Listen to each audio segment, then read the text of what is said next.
स्वागत है बच्चों मेरे YouTube चैनल साइंस पॉइंट में। तो बच्चों आज का लेक्चर होने वाला है ग्रुप 18 एलिमेंट्स का क्लास 12 के लिए। और इससे ग्रुप 18 से पी ब्लॉक के ग्रुप 18 से जितने भी सारे ऑब्जेक्टिव्स होंगे वो सब हम लोग करेंगे।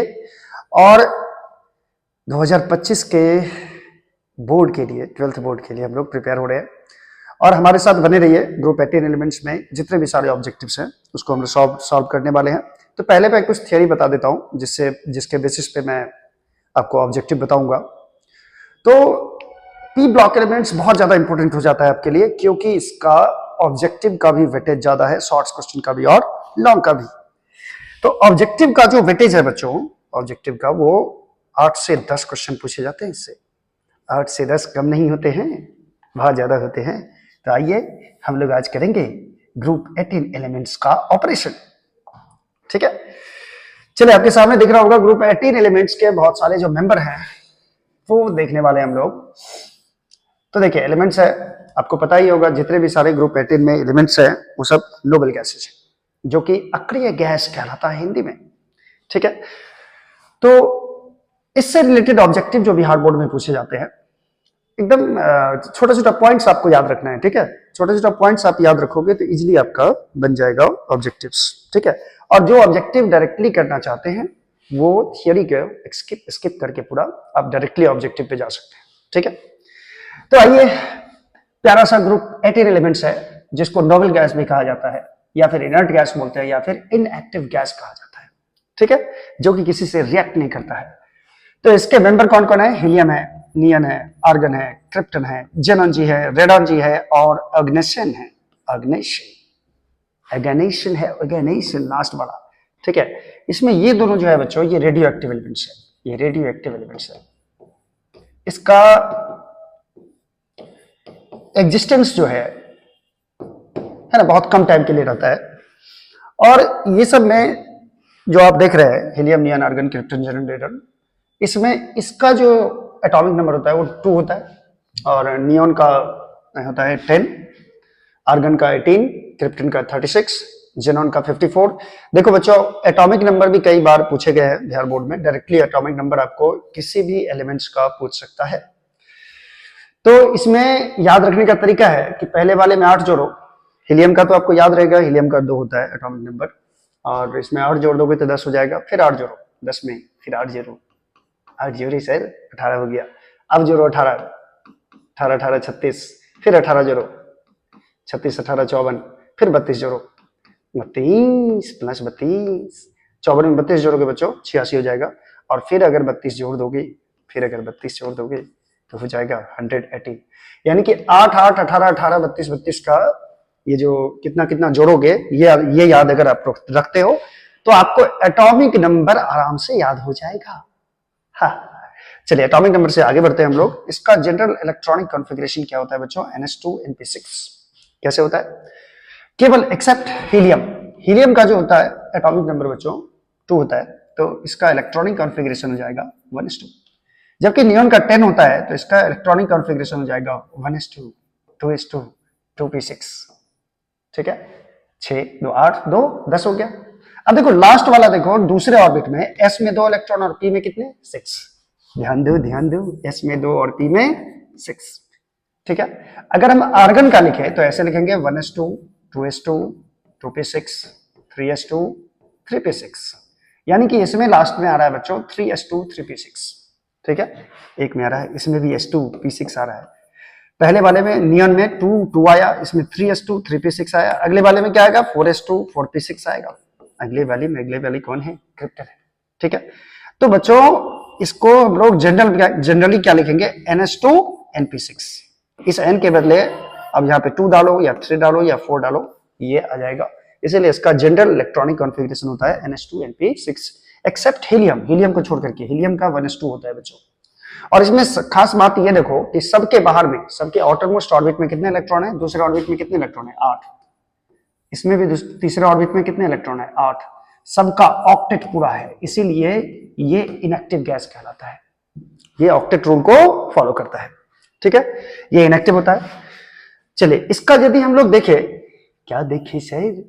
इसका देखें देखो लेफ्ट टू राइट नहीं है, एक्चुअली ये ग्रुप में है, ऐसे रहता है बच्चों, ठीक है। इसमें अगर ऐसे जा रहा है तो आपको बोलूंगा मैं कि मैं टॉप टू बॉटम जा रहा हूँ। टॉप टू बॉटम जाने से एटॉमिक रेडियस धीरे धीरे क्या होगा, बढ़ेगा, ठीक है, बढ़ेगा। और सबसे बड़ा एलिमेंट कौन हो जाएगा, रेडॉन। सबसे बड़ा एलिमेंट यानी कि एटॉमिक रेडाई सबसे ज्यादा किसका होगा, रेडॉन का होगा। एटॉमिक रेडियस धीरे धीरे इंक्रीज करेगा due to increase in number of cell, number of cells बढ़ते जाते हैं, इसीलिए एटॉमिक रेडाई भी क्या होगा, बढ़ेगा। एटॉमिक रेडाई बढ़ने से क्या होता है, धीरे धीरे आईपी घटता है बच्चों। सबसे ज्यादा आईपी किसका होता है आयनाइजेशन पोटेंशियल, हीलियम का, ठीक है, क्योंकि हीलियम का साइज होता है छोटा। और साइज और आईपी में क्या रिलेशन है बच्चों, साइज और आईपी में, आईपी जो होता है वो इनवर्सली प्रोपोर्शनल टू साइज होता है, इनवर्सली प्रोपोर्शनल टू साइज, ठीक है। तो हीलियम का सबसे ज्यादा आईपी होता है और सबसे कम हो जाएगा किसका, रेडॉन का हो जाएगा। लेकिन और सब जो एलिमेंट्स हैं पीटी में उसकी अपेक्षा इसका आईपी बहुत ज्यादा होता है बच्चों। आईपी का मतलब क्या होता है, आईपी का मतलब होता है किसी भी गैसियस एटम में से, आइसोलेटेड गैसियस एटम में से एक इलेक्ट्रॉन को निकालने में जितना एनर्जी लगता है उसे कहा जाता है आईपी। क्या कहा जाता है, आईपी। तो देखो जरा, हीलियम बहुत छोटा सा नन्हा सा मुन्ना सा है और नियम इससे बड़ा है, ठीक है। इसमें दो ऑर्बिट होते हैं, इसमें दो ऑर्बिट में इलेक्ट्रॉन होता है, इसमें एक ही ऑर्बिट में इलेक्ट्रॉन होता है। तो बच्चों जो इलेक्ट्रॉन न्यूक्लियस के ज्यादा नजदीक रहेगा उसको खींचना बहुत मुश्किल हो जाएगा, इसलिए ये और ज्यादा एनर्जी लगता है इसमें। और दूसरी बात यह है कि इसको ना इलेक्ट्रॉन त्याग करने की जरूरत है ना गेन करने की जरूरत है, तो क्यों भाई आईपी और क्यों इलेक्ट्रॉन एफिनिटी, ठीक है। इसका बॉइलिंग पॉइंट और मेल्टिंग पॉइंट, एक तो नोबेल गैस का बॉइलिंग पॉइंट और मेल्टिंग पॉइंट लो होता है बच्चों, ठीक है। और ये इंक्रीज करता है डाउन द ग्रुप। अगर ग्रुप में आप नीचे आओगे तो बॉइलिंग पॉइंट और मेल्टिंग पॉइंट बढ़ते जाता है बच्चों। लेकिन एक चीज याद रखना है आपको, एक चीज क्या याद रखना है, सबसे ज्यादा मेल्टिंग पॉइंट जो होता है बच्चों वो जेनॉन का होता है, जेनॉन का सबसे ज्यादा मेल्टिंग पॉइंट होता है, ठीक है। और सबसे कम मेल्टिंग पॉइंट किसका होगा, हीलियम का होगा। अच्छा, इलेक्ट्रॉन एफिनिटी की बात करेंगे अगर, इलेक्ट्रॉन एफिनिटी बहुत ज्यादा होता है इसका। इलेक्ट्रॉन एफिनिटी का मतलब हुआ कि एक इलेक्ट्रॉन किसी एटम के अंदर डालने में जितना एनर्जी रिलीज करता है एटम, जैसे कोई एटम है इलेक्ट्रॉन गेन किया एक, तो इलेक्ट्रॉन गेन करेगा तो खुशी के मारे एनर्जी रिलीज करेगा, इसको that is energy is called electron affinity. तो भाई इसको इलेक्ट्रॉन गेन करने की जरूरत है नहीं, इसीलिए इसका इलेक्ट्रॉन एफिनिटी क्या होता है बच्चों, ज्यादा होता है। अच्छा ये देखो जरा, रिएक्टिविटी क्या होता है, धीरे धीरे बढ़ता है। सबसे लीस्ट रिएक्टिव होता है बच्चों, कम, सबसे कम रिएक्टिव कौन होगा, हीलियम। और जैसे जैसे आप इधर जाओगे रिएक्टिविटी ऑर्डर जो है वो इंक्रीज करता जाता है, रिएक्टिविटी बढ़ता जाता है, गैस रिएक्टिव होते चले जाते हैं। हालांकि सारे इनएक्टिव होते हैं, रिएक्टिविटी लगभग नहीं के बराबर होती है, ठीक है। इसमें दो ही ऐसा एलिमेंट है जो कंपाउंड बनाता है बच्चों, दो ही ऐसा एलिमेंट है। एक तो है जेनॉन जो फ्लोरीन के साथ ऑक्सीजन के साथ कंपाउंड बना लेता है, और एक है क्रिप्टन। क्रिप्टन एक ऐसा एलिमेंट है जो सिर्फ और सिर्फ फ्लोरीन के साथ कंपाउंड बनाता है, ठीक है, सिर्फ फ्लोरीन के साथ, स्पेशली फ्लोरीन के साथ। तो चलिए इसे नोट कर लिया जाए और आगे बढ़ते हैं हम लोग पेज नंबर 2 में। पेज नंबर 2 क्या है सर, चलिए, प्रॉपर्टीज ऑफ ग्रुप 18 एलिमेंट्स। मैं एक बार शॉर्ट्स में बता देता हूं कि प्रॉपर्टीज इसका क्या क्या है, जो जो ऑब्जेक्टिव में आने वाले हैं वो प्रॉपर्टीज मैंने यहाँ पे मेंशन कर दिया है। सारा नोबेल गैस कहलाता है, जानते ही हो, ठीक है। और सारा मोनो एटॉमिक है। मोनो एटॉमिक क्यों है, क्योंकि ये जैसे मान लो किसी कंटेनर में बहुत सारे हीलियम के एटम है, यानी हीलियम गैस है, ठीक है। तो हीलियम के बीच में बच्चों कोई बॉन्ड नहीं बनता है, इसके बीच एक वीक फोर्स होता है, जिसके कारण वंडरवाल फोर्स होता है, जिसके कारण ये वीक डिस्पर्जन फोर्सेज होते हैं, जिसके कारण ये एक दूसरे के साथ अट्रैक्ट किए रहते हैं एक दूसरे को, ठीक है। तो इसमें कोई बॉन्ड नहीं बनता है, इसलिए He2 नहीं होगा, सिर्फ He बोलेंगे हम लोग इसको। जैसे ऑक्सीजन में क्या होता है, दो ऑक्सीजन के एटम जो है जुड़े हुए होते हैं ऑक्सीजन गैस में, इसीलिए इसको कहा जाता है डायटोमिक। ये क्या लिख दिया सर, डायटोमिक गैसेस कहा जाता है, ठीक है। उसी तरह O3 होता है बच्चों, ट्राइएटोमिक, जिसको ओजोन बोलते हो, ठीक है। N2 भी होता है डायटोमिक, ठीक। Cl2 क्लोरीन भी होता है, डायटोमिक गैसेस है। तो ये मोनो एटॉमिक होता है बच्चों, ये ध्यान में रखना है आपको, ठीक है।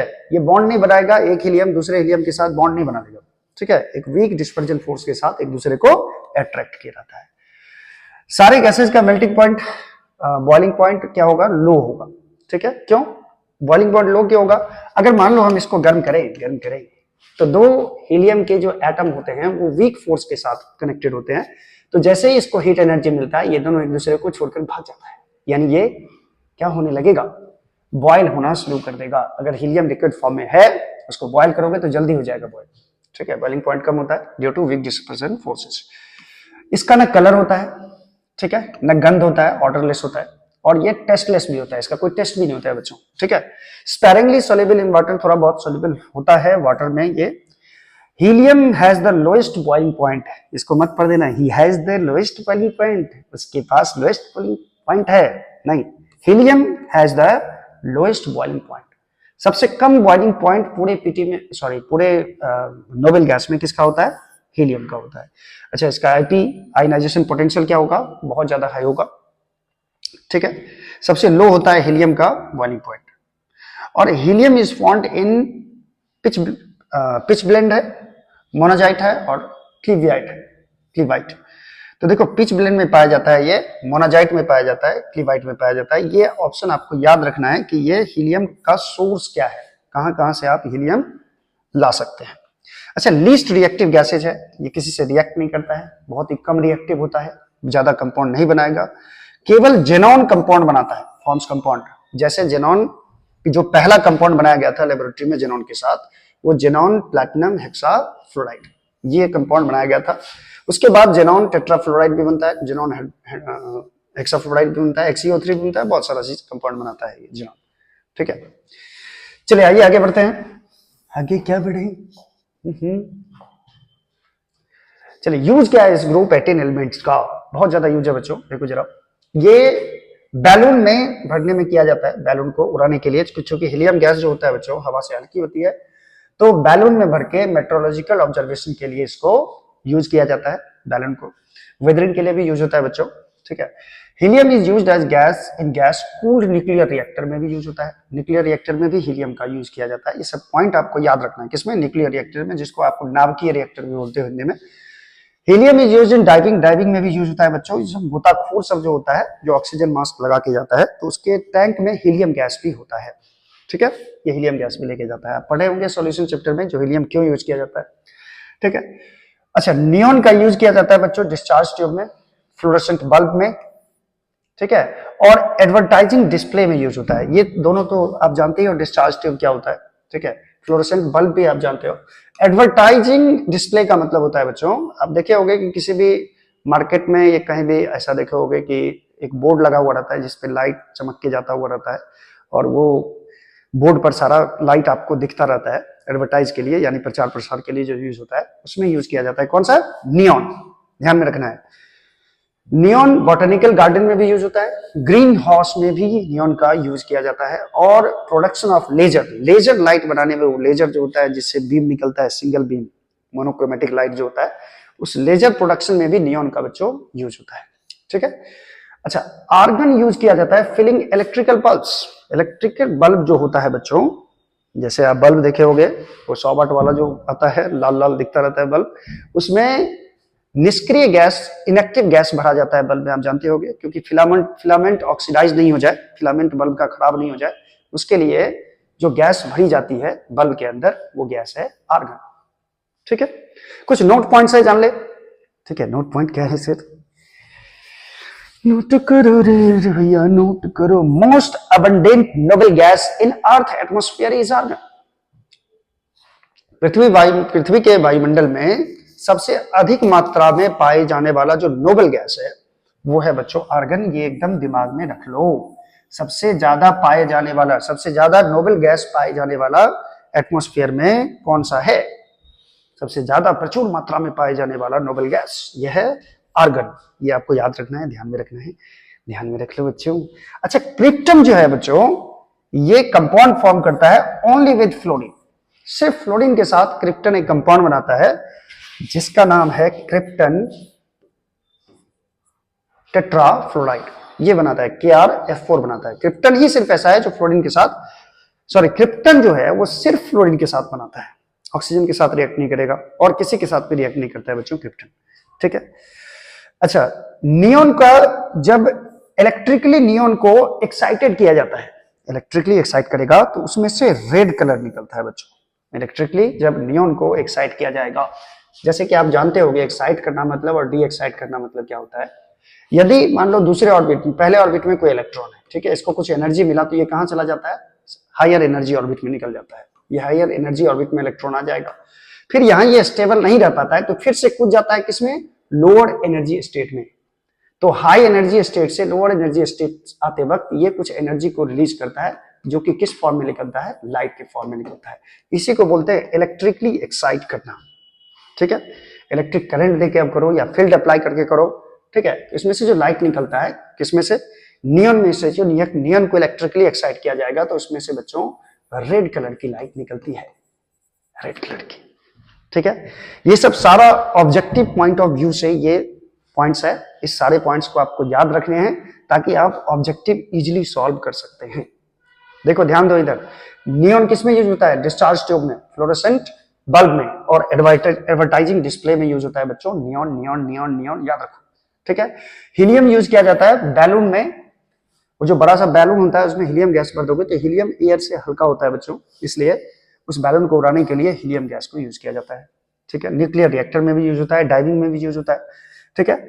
उसके बाद नियॉन का यूज होता है लेजर प्रोडक्शन में भी नियॉन का यूज किया जाता है बच्चों। और आर्गन जो होता है बच्चों वो इलेक्ट्रिक बल्ब में यूज किया जाता है, आर्गन गैस, इलेक्ट्रिक बल्ब में आर्गन गैस भर दिया जाता है।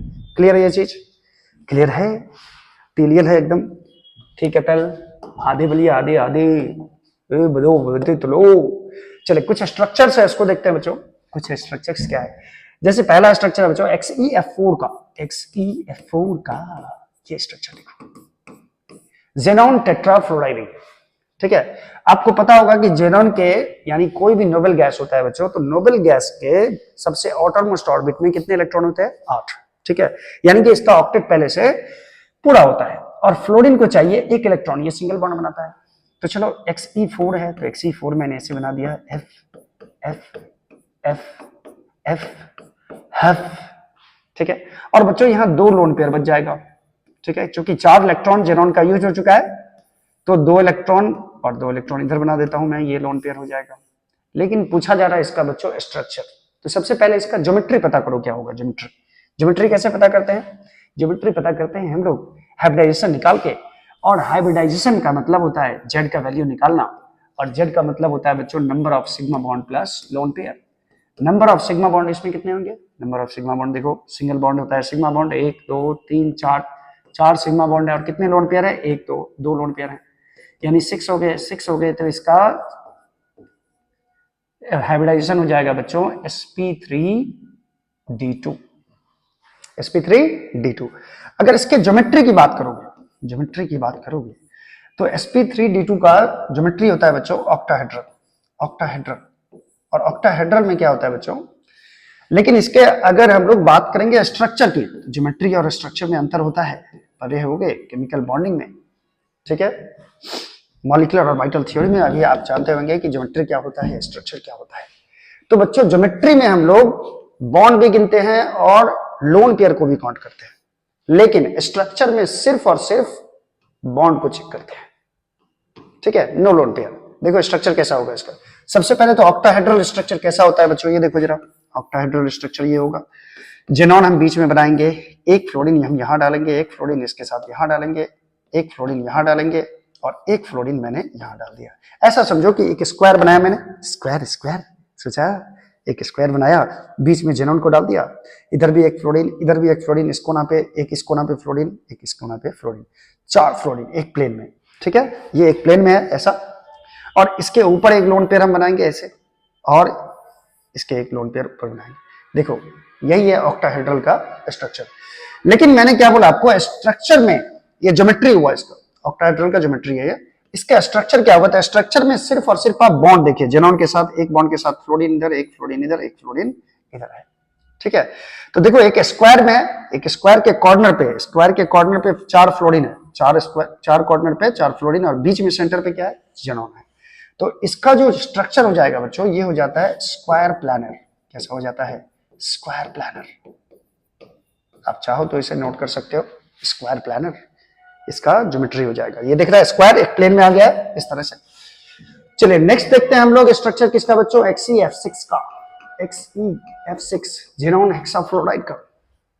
ठीक है, हेक्साफ्लोराइड का स्ट्रक्चर कैसा होगा बच्चों? तो जेनॉन का जो जेनॉन के बाहर में आउटरमोस्ट ऑर्बिट में कितने इलेक्ट्रॉन होते हैं? 8 होते हैं सर। तो 6 मैंने फ्लोरीन ऐसे बना दिया, 6 6 6 6 6 6, ये 4 हो गया, 5 और ये 6 हो गया, और यहां पे मैंने एक लोन पेयर बना दिया। अगर बोलूं मैं कि इसका हाइब्रिडाइजेशन कितना होगा बच्चों, तो आप बोल सकते हो जेनॉन का कितना बॉन्ड है यहाँ पे, देखो 1 2 3 4 5 6 बॉन्ड है, प्लस 1 है, एक लोन पेयर है, यानी number of sigma bond plus lone pair, यानी ये 7 हो जाएंगे। और इसका बच्चों हाइब्रिडाइजेशन हो जाएगा sp3 3 3 6 1 7। ठीक है, लेकिन इस लोन पेयर के कारण इसका ज्योमेट्री जो हो जाता है बच्चों, ज्योमेट्री इसका ज्योमेट्री जो होता है ये हो जाता है बच्चों distorted tetrahedral, distorted octahedral, octahedral. ठीक है, लोन पेयर के कारण डिस्टॉर्टेड ऑक्टाहेड्रल हो जाता है। हालांकि इसका स्ट्रक्चर ऑक्टाहेड्रल होना चाहिए, लेकिन डिस्टॉर्टेड ऑक्टाहेड्रल इसका स्ट्रक्चर हो जाता है बच्चों। चलो इसको नोट कर लिया जाए, इसको नोट कर लिया जाए। मैं इसको थोड़ा सा मिटाने वाला हूं और नेक्स्ट स्ट्रक्चर मैं आपको बताने वाला हूं। ठीक है, चलिए XeO3 का स्ट्रक्चर कैसा हो जाएगा बच्चों, देखो XeO3 थर्ड नंबर है, थर्ड नंबर। इसमें से किसी का भी स्ट्रक्चर आपको पूछ सकता है बच्चों ऑब्जेक्टिव में, XeO3 का, जिनॉन ट्राई ऑक्साइड का। तो Xe के साथ 3 ऑक्सीजन है, तो मैंने 3 ऑक्सीजन लगा दिया इधर। ऑक्सीजन के साथ डबल बॉन्ड होता है, आपको मालूम ही होगा, 3 ऑक्सीजन। ठीक है, उसके बाद इसमें लोन पेयर कितने बच जाएंगे बच्चों? जेनॉन का कितना इलेक्ट्रॉन यूज हो चुका है? 2 2 4 2 6, तो एक लोन पेयर यहाँ पे बच जाएगा। ठीक है, अब यहाँ पे यदि जेड का मान निकालोगे, नंबर ऑफ सिग्मा बॉन्ड कितने हो गए? डबल बॉन्ड में पता होगा आपको, एक सिग्मा बॉन्ड होता है, एक पाई बॉन्ड, एक सिग्मा बॉन्ड, एक पाई बॉन्ड, एक सिग्मा बॉन्ड, एक पाई बॉन्ड, डबल बॉन्ड में होता है। इसमें कितने सिग्मा बॉन्ड हो गए? 3 सिग्मा बॉन्ड हो गया, तो 3 प्लस एक लोन पेयर है बच्चों, तो number of sigma bond plus lone pair, that is इसका ज्योमेट्री हो जाएगा, यानी हाइब्रिडाइजेशन हो जाएगा sp3, और इसका ज्योमेट्री क्या हो जाएगा बच्चों? जियोमेट्री, ज्योमेट्री हो जाएगा बच्चों टेट्राहेड्रल, टेट्राहेड्रल। लेकिन याद करो ये स्ट्रक्चर नहीं होगा, स्ट्रक्चर में ये लोन पेयर नहीं काउंट किया जाता है बच्चों। इसका स्ट्रक्चर कुछ ऐसा हो जाता है बच्चों, ऐसा, ये डबल बॉन्ड O, ये डबल बॉन्ड O, ये डबल बॉन्ड O। ऐसा क्यों हुआ? क्योंकि ये लोन पेयर और बॉन्ड पेयर में रिपल्सन होगा, तो ये कुछ इस तरह हो जाएगा, और यहां पे रह जाएगा लोन पेयर। ये जो स्ट्रक्चर दिख रहा है बच्चों, ये पिरामिडल स्ट्रक्चर है। ये कैसा है? पिरामिडल, पिरामिडल स्ट्रक्चर हो जाएगा, पिरामिडल। ठीक है, ये स्ट्रक्चर हो जाता है, ये भी नोट कर सकते हो आप, पिरामिडल स्ट्रक्चर। अच्छा, XeF4 का कैसा होगा? XeO4 का, इसमें मुझे लगता है कि एक चीज छूट रहा है बच्चों। एक चीज क्या छूट रहा है सर? XeF2 का छूट रहा है बच्चों, इसका भी मैं लिख देता हूं। पहले XeF4 का बना ले हम लोग, 4 नंबर है XeF4, इसका स्ट्रक्चर कैसा होगा? तो देखो बच्चों XeO4 है, तो XeO4 ऐसा, O4, 4 ऑक्सीजन मैंने लगा दिया 4 डबल बॉन्ड के साथ। ठीक है, इसमें अब कोई भी लोन पेयर नहीं बचा बच्चों, साफ साफ देख सकते हो। जेनॉन का बाहर में 8 इलेक्ट्रॉन होता है, ये 8वां इलेक्ट्रॉन यूज हो चुका है। ठीक है, अब क्या होगा देखो जरा, अब होगा क्या, होना क्या बाकी रहा सर? Z बराबर number of sigma bond, her double bond में एक एक सिग्मा बॉन्ड होगा, तो सिग्मा बॉन्ड टोटल हो गया 4, लोन पेयर है नहीं तो 4 ही हो गया। इसका हाइब्रिडाइजेशन हो जाएगा बच्चों sp3, और ज्योमेट्री और स्ट्रक्चर दोनों सेम हो जाएगा, और ये हो जाएगा टेट्राहेड्रल। आपको पता होगा कि जिसमें लोन पेयर नहीं होता है उसका ज्योमेट्री और स्ट्रक्चर क्या होता है बच्चों? सेम होता है, तो इसका ज्योमेट्री और स्ट्रक्चर दोनों हो जाएगा टेट्राहेड्रल। ठीक है, ज्योमेट्री सब याद रखना है आपको, ज्योमेट्री कैसा है XeO4 का? टेट्राहेड्रल। चलिए अब बात करते हैं XeF2 का, एक और मैंने ऐड कर दिया XeF2, जेनॉन डाइफ्लोराइड का। ठीक है, तो जेनॉन के साथ 2 फ्लोरीन है, तो मैंने 2 फ्लोरीन लगा दिया, 2 फ्लोरीन लग जा रहे। ठीक है बच्चों, 2 ही इलेक्ट्रॉन जेनॉन का यूज हुआ है, तो कितने इलेक्ट्रॉन बच गए? 6 इलेक्ट्रॉन में लोन पेयर कितने बचे? 3, एक लोन पेयर इधर मैंने लगा दिया, एक लोन पेयर मैंने नीचे लगा दिया। ठीक है, अब यदि इसका मैं जेड निकालूं, यानी हाइब्रिडाइजेशन निकालो पहले, क्योंकि हाइब्रिडाइजेशन आपको बच्चों निकालना पड़ेगा ज्योमेट्री पता करने के लिए और स्ट्रक्चर पता करने के लिए। तो ज्योमेट्री बताएगा नंबर ऑफ सिग्मा बॉन्ड, तो 2 बॉन्ड है, 2 सिंगल बॉन्ड, दोनों सिग्मा बॉन्ड होता है, तो 2 सिग्मा बॉन्ड हो गया। लोन पेयर कितने हो गए बच्चों, 1 2 3, लोन पेयर 3 हो गए, यानी 5 हो गया। और इसका ज्योमेट्री हो जाएगा बच्चों sp3d, सॉरी हाइब्रिडाइजेशन हो जाएगा sp3d। और sp3d का आपने पढ़ा होगा कि इसका जो ज्योमेट्री होता है वो ट्राइगोनल बाइपिरामिडल होता है। ट्राइगोनल बाइपिरामिडल याद आया कुछ? जिसका केमिकल बॉन्डिंग लुल होगा, लुल। पहले जाके वो केमिकल बॉन्डिंग अपना पढ़ ले क्लास 11th वाला, उसके बाद ये इसको पढ़ोगे तो और बेस्ट समझ में आएगा। ठीक है, कितना तो सोच रहा होगा सर ये तो आएगा तो क्वेश्चन छोड़ दूंगा, दूसरा ऑप्शन मेरे पास है, तो बिल्कुल सही है, कोई दिक्कत नहीं है, आप कर सकते हो। लेकिन बच्चों इसका ज्योमेट्री क्या होगा, ज्योमेट्री साफ साफ देख सकते हो।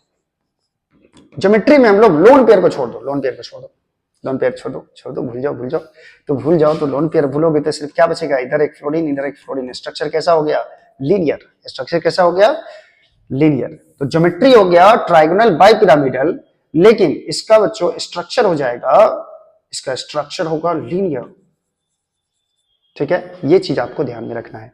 इसे चाहो तो नोट कर सकते हो या फिर स्क्रीनशॉट ले सकते हो, क्योंकि ये सब क्वेश्चन आने वाला है बच्चों ऑब्जेक्टिव में। चलिए नेक्स्ट देखते हैं बच्चों, नेक्स्ट क्या है। चलिए आपके इंतजार की घड़ी हुई खत्म और अब आ गया है ऑब्जेक्टिव्स।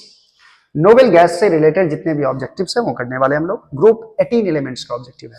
चलिए फर्स्ट नंबर क्वेश्चन है, तैयार हो जाइए 20 करोड़ रुपए के लिए। कुछ नहीं मिलने वाला है, चुपचाप सिर्फ ऑब्जेक्टिव पढ़ो और एग्जाम दो, मार्क्स ले आओ। चलिए पहला नंबर क्वेश्चन है, विच of the following gas is mono atomic. Mono atomic कौन सा गैस होता है? तो बच्चों अभी अभी हम लोगों ने पढ़ा कि नोबेल गैस जो होता है, नोबेल गैस ये मोनो एटॉमिक होता है, अकेली अकेली रहना चाहता है, किसी के साथ बॉन्ड बना के नहीं रहना चाहता है। ठीक है, तो इसमें ढूंढो, क्लोरीन Cl2 होता है बच्चों, ये डायटोमिक है। हीलियम He, ये नोबेल गैस है बच्चों, और ये नोबेल गैस जो होगा ये मोनो एटॉमिक होगा। नाइट्रोजन के बारे में भी पता होगा आपको, डायटोमिक N2 होता है। ऑक्सीजन गैस भी होता है, डायटोमिक O2 होता है। तो सिर्फ मोनो एटॉमिक कौन सा बचा, हीलियम। अच्छा क्लोरीन भी साथ साथ रहना चाहते हैं, क्लोरीन क्लोरीन भाई भाई। अच्छा the symbol of helium is, helium का सिंबल क्या होता है बच्चों, ये तो इतना इजी क्वेश्चन हो गया। हीलियम का सिंबल होता है He। तो He देखो इसमें कौन सा है, He ऑप्शन नंबर ए दिख रहा है। The main source of helium is, helium का मेन सोर्स क्या होता है बच्चों, एयर नहीं, मेन सोर्स ये नहीं है। रेडियम ये भी नहीं मेन सोर्स है। मोनाजाइट, याद करो monazite, monazite, monazite. Main source helium का होता है, एक पिच ब्लेंड होता है बच्चों, पिच ब्लेंड। ठीक है, और दूसरा में यही था बच्चों मोनाजाइट। आपको थ्योरी में मैंने बताया था कि मेन सोर्स जो हीलियम का होता है वो मोनाजाइट होता है। अच्छा 4 नंबर क्वेश्चन क्या है बच्चों, विच of the following is the gas with lowest boiling point. सबसे कम बॉइलिंग पॉइंट किसका होता है? एक तो पूरे नोबेल गैस का बॉइलिंग पॉइंट कम होता है।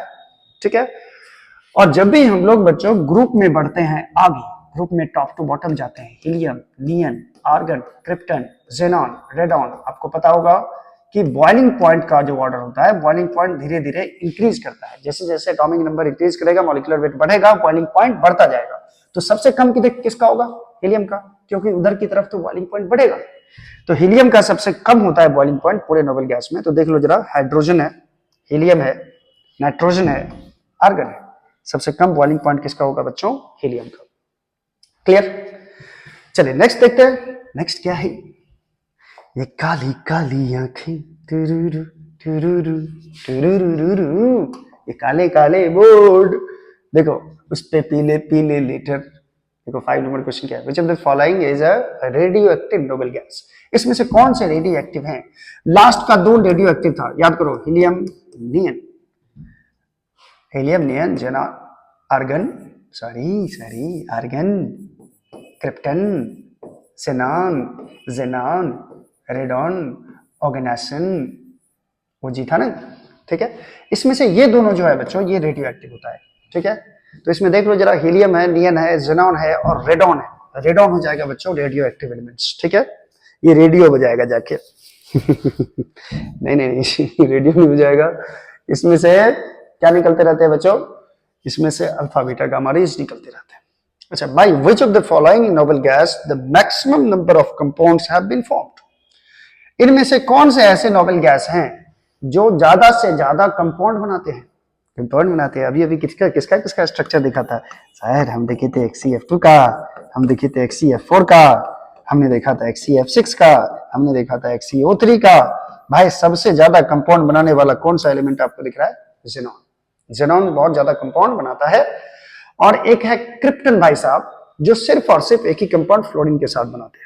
ठीक है, फ्लोरीन के साथ ही सिर्फ कंपाउंड स्पेशली बनाता है। तो सबसे ज्यादा कंपाउंड फॉर्म करने वाला नोबेल गैस कौन सा हो गया? जेनॉन हो गया, xenon. The structure of XeF4, XeF4 का बच्चों स्ट्रक्चर पूछा जा रहा है। अभी हमने बना के दिखाया था आपको। XeF4 का जो स्ट्रक्चर होता है बच्चों, स्क्वायर प्लानर होता है। याद करो याद करो याद करो वो दिन जिस दिन से तुझको। XeF4 का स्ट्रक्चर ये था। 2 लोन पेयर था बच्चों, तो 2 लोन पेयर मैंने ऐसे दिखा दिया था। ये कैसा है? एक स्क्वायर है और इसी स्क्वायर के एक प्लेन में एक स्क्वायर ऐसे बना लो, ऐसे ऐसे। स्क्वायर को हाथ पे रखो, वर्ग को स्क्वायर के सेंटर पे जेनॉन को डालो, चारों कॉर्नर पे एक एक फ्लोरीन को डालो, तो स्क्वायर प्लैनेट हो जाएगा। क्या हो जाएगा? Square planet. टेट्राहेड्रल नहीं होगा बच्चों, ऑक्टाहेड्रल भी नहीं, स्क्वायर प्लैनेट हो जाएगा। मैंने इसका स्ट्रक्चर बताया, अब चाहो तो स्किप मार के पीछे आ जाओ, पीछे पीछे, उसके बाद देख लो। ओके चलो नेक्स्ट देखो बच्चों, नेक्स्ट ऑब्जेक्टिव क्या है? देखो इसमें जितने भी सारे ऑब्जेक्टिव है सारे इंपॉर्टेंट हैं। ठीक है, एग्जाम में इसी में से ऑब्जेक्टिव आएगा बच्चों, बहुत खुश हो जाओगे जब देखोगे तो। ओहो, ये तो मैंने पढ़ा था। चलिए, which of the following is the most abundant noble gas in the earth's atmosphere? पृथ्वी के वायुमंडल में सबसे प्रचुर मात्रा में पाए जाने वाला नोबल गैस कौन सा है? कौन सा है? खुद से सोचिए। क्या बताया था मैंने? आर्गन। क्या बताया था मैंने? आर्गन।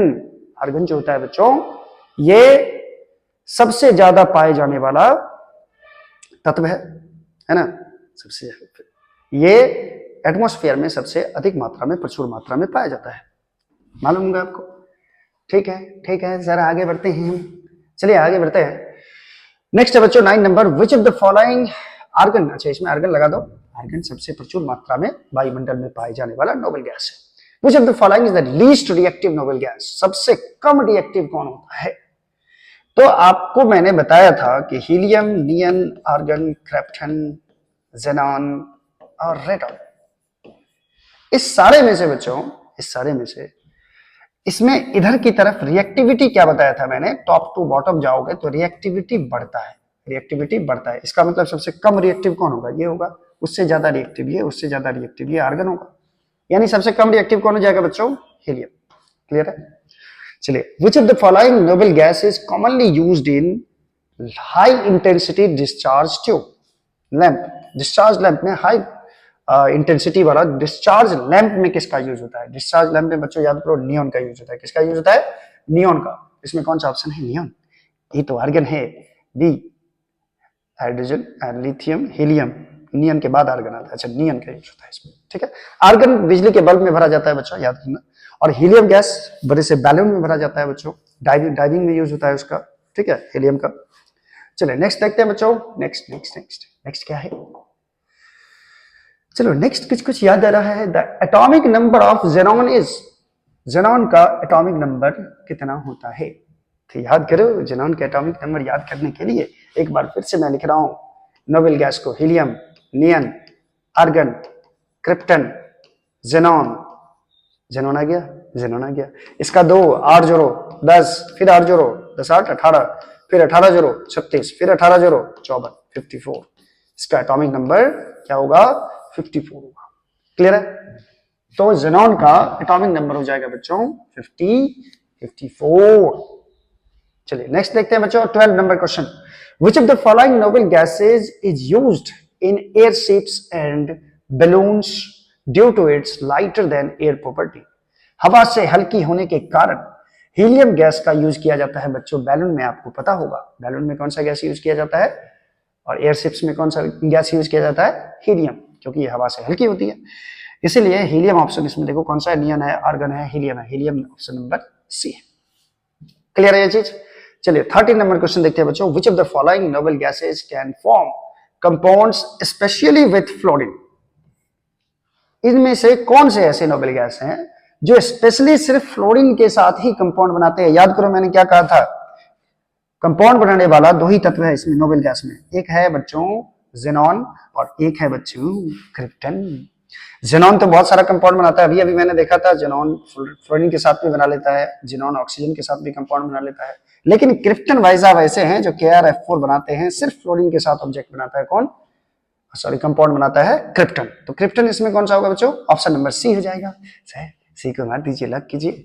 चलिए ये भी हो गया आपका, इतने सारे क्वेश्चंस 13 नंबर। चलिए नेक्स्ट करते हैं बच्चों, नेक्स्ट क्या है, नेक्स्ट है 14 नंबर क्वेश्चन। देखो ये ग्रुप 18 एलिमेंट से अच्छे क्वेश्चन आते हैं बच्चों एग्जाम में, इसलिए इसको ध्यान से देखना जरा। और जो भी थ्योरी मैंने लिखाया है उसी से थ्योरी से रिलेटेड बच्चों इसमें ऑब्जेक्टिव्स है। चलो ध्यान दो। The colour of the light emitted by neon when electrically excited is, जब नियॉन को एक्साइट किया जाता है बच्चों, नियॉन को एक्साइट किया जाएगा, किसको शायद नियॉन को, नियॉन को जब इलेक्ट्रिकली एक्साइट किया जाता है बच्चों तो इसमें से कौन सा कलर का लाइट निकलता है, मैंने बताया था रेड कलर का लाइट निकलता है बच्चों। तो रेड कौन सा ऑप्शन है, मुझे ए में ही दिख रहा है बच्चों, तो ये ए ऑप्शन हो जाएगा। बाकी देख लो ग्रीन है, ब्लू है, येलो है, ये सब नहीं होगा। क्लियर है। चलिए 15 नंबर क्वेश्चन देखिए बच्चों। The chemical inertness of noble gases is mainly due to, देखो क्या है बच्चों, केमिकल इनर्टनेस मतलब नोबेल गैस जो होता है वो केमिकली इनएक्टिव होता है, मतलब अक्रिय होता है, किसी से रिएक्ट नहीं करता है। इसका मेन वजह, इसकी मेन वजह क्या है, इसकी मेन वजह क्या है, mainly due to their full outer electron shell, मतलब ऑटर सेल जो होता है, सबसे ऑटरमोस्ट ऑर्बिट वाला जो सेल होता है वो पूरी तरह से कंप्लीटली फील्ड होता है, और होता भी है बच्चों। मैंने इसके बारे में क्या बताया था कि हर नोबेल गैस के सबसे बाह्यतम कक्षा में कितने इलेक्ट्रॉन होते हैं, 8, जो कि ऑक्टेट पूरा कर लिए हैं। अब इसको न दुनिया से लेना है, न देना है, न इलेक्ट्रॉन को त्याग करना है, न इलेक्ट्रॉन को गेन करना है, इसीलिए ये केमिकली इनएक्टिव होता है। और भी रीजंस पढ़ते हैं, देखें कौन सा सुपरलिया है, देयर हाई इलेक्ट्रोनेगेटिविटी, नहीं ये नहीं होगा बच्चों, their ability to form bonds with other elements, ये तो और नहीं होगा कि एलिमेंट्स के साथ ये बॉन्ड बना लेता है और एलिमेंट्स के साथ। देयर लो आयनाइजेशन एनर्जी, नहीं बच्चों इसका आयनाइजेशन एनर्जी बहुत ज्यादा हाई होता है, लो नहीं होता है। तो ऑप्शन नंबर ए मुझे करेक्ट लग रहा है बच्चों, ये बिल्कुल सही है। चलिए 16 नंबर क्वेश्चन देखते हैं बच्चों। विच of the following is the heaviest noble gas, सबसे भारी नोबेल गैस इसमें से कौन सा है। तो सबसे भारी वही होगा जिसका मॉलिक्यूलर वेट ज्यादा होगा बच्चों, जो कि होगा जैसे जैसे हम लोग आगे बढ़ते हैं तो साइज एटम का क्या होता जाता है, बढ़ता जाता है। तो सबसे लास्ट में कौन आता है, हीलियम, नियन, आर्गन, क्रिप्टन, जेनॉन, रेडॉन। तो रेडॉन इसमें ऑप्शन देख लो, हीलियम, नियन, क्रिप्टन, रेडॉन है, रेडॉन ऑप्शन डी हो जाएगा बच्चों, सबसे लास्ट वाला। ठीक है, चलिए आइए आगे बढ़ते हैं, चाहो तो इसका स्क्रीनशॉट ले लो।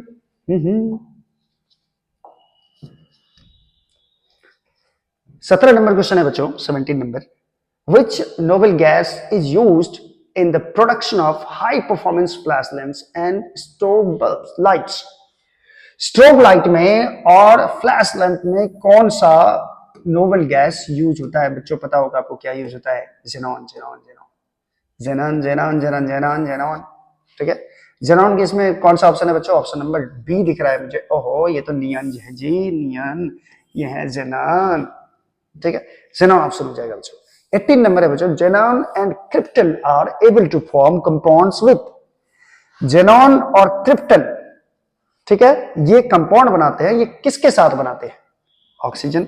जेनॉन तो बना लेगा HCO3, भैया क्रिप्टन नहीं बनाएगा, क्योंकि क्रिप्टन सिर्फ फ्लोरीन से प्यार करता है और फ्लोरीन के साथ जाके बॉन्ड बनाता है। ठीक है, ये ऑप्शन नंबर बी हो जाएगा बच्चों, इसमें फ्लोरीन। फ्लोरीन जो है ये जेनॉन के साथ भी कंपाउंड बनाता है और क्रिप्टन के साथ भी बनाता है। चलिए 19 नंबर क्वेश्चन क्या है बच्चों। The noble gases have, noble gases के पास होता है, या नोबेल गैस क्या है देखते हैं इसमें option, high ionization energies and low boiling points. इसका आयनाइजेशन एनर्जी काफी ज्यादा होता है और बॉइलिंग पॉइंट लो होता है। चलिए और भी ऑप्शन देखते हैं। लो आयनाइजेशन एनर्जी, ये तो होगा नहीं बच्चों, आयनाइजेशन एनर्जी नोबेल गैस का बहुत ज्यादा होता है। ठीक है, ये ऑप्शन तो हाई ठीक है, ये भी देखते हैं, high ionization energy and high boiling point. Boiling point बच्चों लो होता है इसका, नोबेल गैस का याद रखना, इसमें कंपेयर किया है आयनाइजेशन एनर्जी को और बॉइलिंग पॉइंट। तो बच्चों इसका आयनाइजेशन एनर्जी बहुत ज्यादा हाई होता है, ठीक है, और बॉइलिंग पॉइंट बच्चों इसका लो होता है, मैंने बताया था आपको, लेकिन boiling point top to bottom क्या होता है, बढ़ता है, बट इसका सबसे कम होता है बॉइलिंग पॉइंट। ठीक है, तो हाई आयनाइजेशन एनर्जी और लो बॉइलिंग पॉइंट वाला ऑप्शन मुझे दिख रहा है ऑप्शन नंबर ए, ये क्लियर होगा। ठीक है, ध्यान से देखिए, गौर से देखिए, यही ऑब्जेक्टिव्स आने वाले हैं आपके बोर्ड के एग्जाम में। ठीक है, यही है वो ऑब्जेक्टिव जो पूछा जाएगा बोर्ड में। चलिए, मैं यहाँ पे इस बोर्ड पे पूछ रहा हूँ, डिजिटल बोर्ड पे आपको बिहार बोर्ड पूछेगा, और क्या दिक्कत है। चलिए नेक्स्ट देखिए, 20 नंबर क्वेश्चन क्या है बच्चों, the first noble gas to be liquefied was. पहला नोबल गैस जिसे लिक्विफाई किया गया, टू बी लिक्विफाइड, वो क्या था, हीलियम। हीलियम पहली ऐसे गैस है जिसको लिक्विफाई किया गया था बच्चों, ये हीलियम है, याद रखना है। ठीक है, the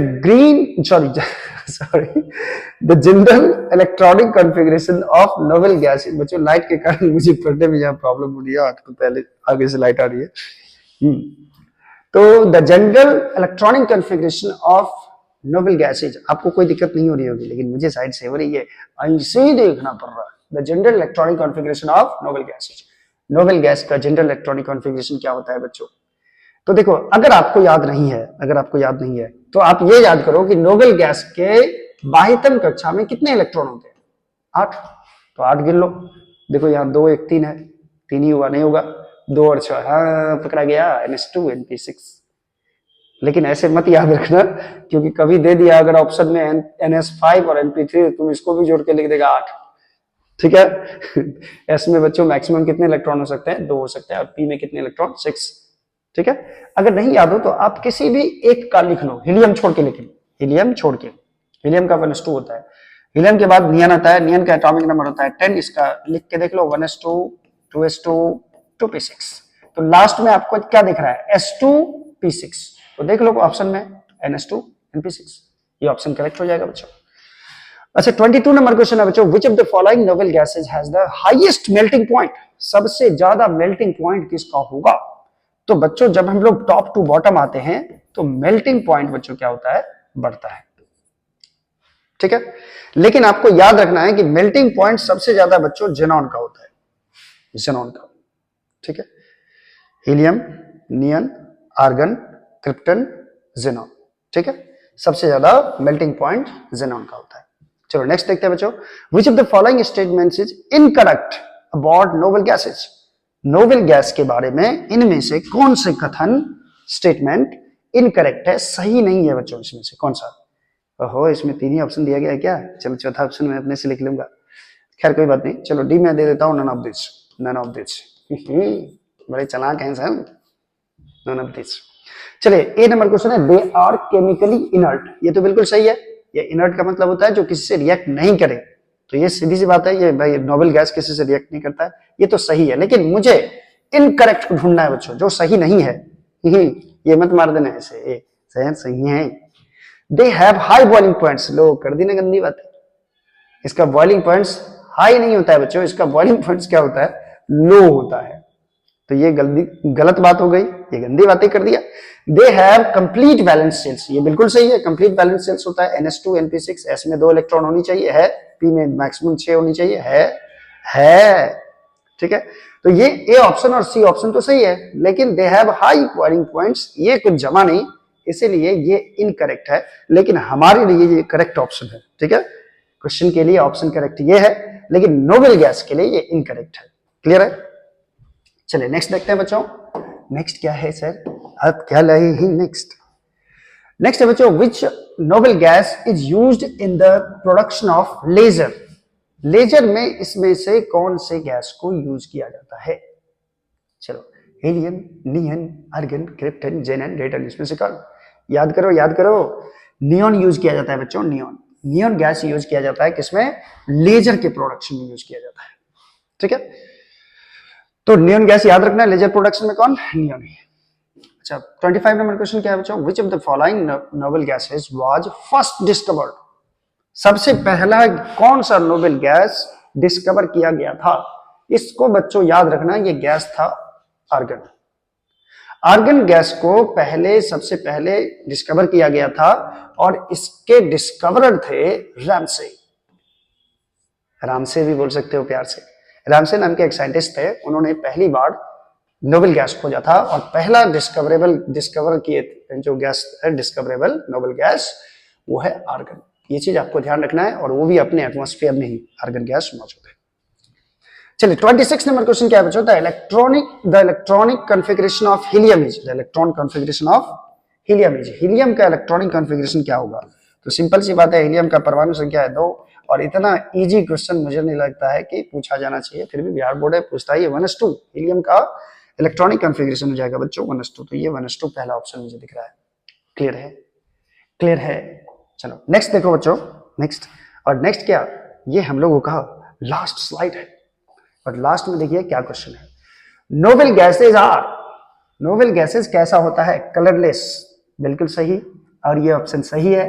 ए में मैंने सर ऐसे राउंड मारा है जो कोई गलत नहीं बोल सकता है, मार दिया मैंने, ये ऑप्शन सही हो गया।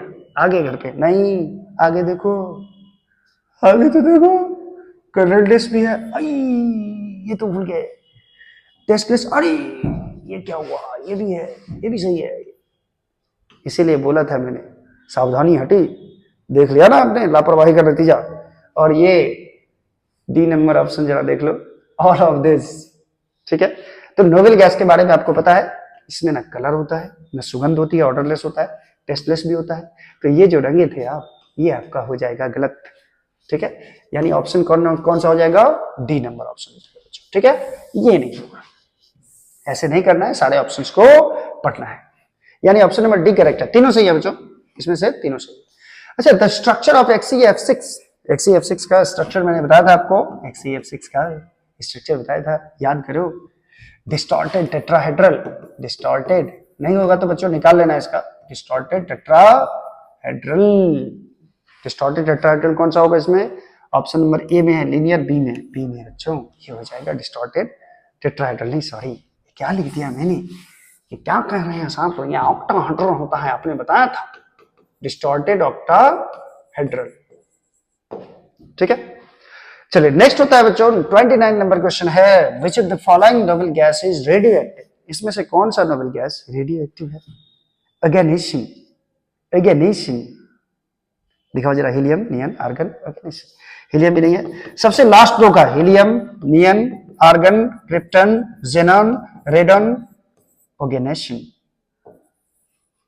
ओगेनेशन जो भी था लास्ट में नाम, इसको ऊंजी लिखना, ऊंजी ऊंजी, ए जी ओ जी लो जी सुनो जी, ओजी तो हुआ रेडियो एक्टिव जी, रेडियो एक्टिव, ये दोनों है। तो ओजी इसमें से कौन सा हो जाएगा बच्चों, आरएन तो है नहीं ऑप्शन में, तो ओजी हो जाएगा रेडियो एक्टिव एलिमेंट्स, ठीक है। चलिए नेक्स्ट देखिए 30 number question, the structure of XeF2, याद करो, याद करो XeF2, इधर एक F, इधर एक F, कितना लोन पेयर बच जाएगा, तीन लोन पेयर मैंने ऐसे डाल दिए थे, ऐसे कैसे सिंघम ऐसे रे।